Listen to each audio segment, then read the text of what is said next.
Of course, Lady Bird was your big, big breakthrough. What was it about that film that made it resonate so much? Everyone has a family. Everybody understands. Everybody comes from somewhere. Everybody knows what it is to love and what it is to lose. Everyone. There's no prerequisites for understanding a story. And I think that with Lady Bird, it's that thing of you don't come from a generalized place. You come from a specific place. And my specific place that I could speak to was Sacramento, but I think that connects. I think, the more specific you get, the more universal it can be, because it connects back to everyone. And then you think of this specific house you grew up in and what your specific relationship with all those people were.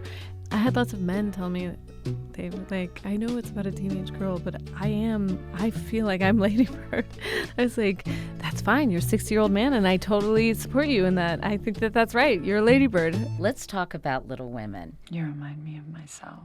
Before we talk about the film, let's talk about the book. Sure. Were you a big fan of the book growing up? Yes, I was. That book was one of my favorite books. I read it over and over and over. I mean, I was a rereader as a child. I think maybe it's something children do that adults stop doing, of watching the same movies or reading the same books over and over again. It's also sort of comforting, don't you think? Yes, I think it's another reason why, like, the structures of...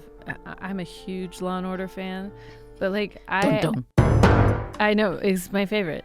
But there's a deep relaxation in me that occurs because I know the beats of the show, and I think that's one of the reasons why people love it, is because, okay, well, it's only minute 20, so that's not the guy.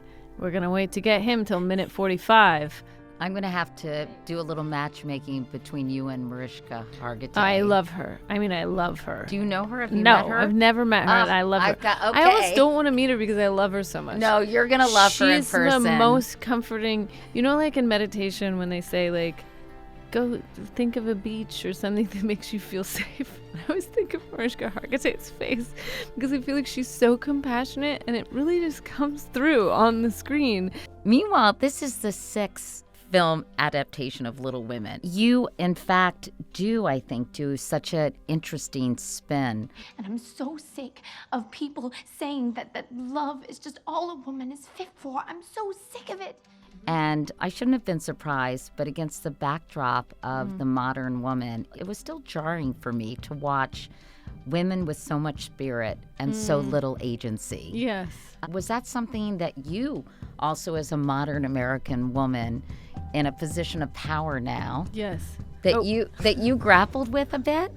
Where I am, where we are, what's possible now is possible because of all these generations of women who have worked so hard to get to where we are. If you could draw a straight line from Louisa May Alcott to me, what I'm able to do is indebted to what she did, because she wrote about the lives of girls and women. Something Meryl Streep said to me, that we have lots of practice as women imagining ourselves in male narratives.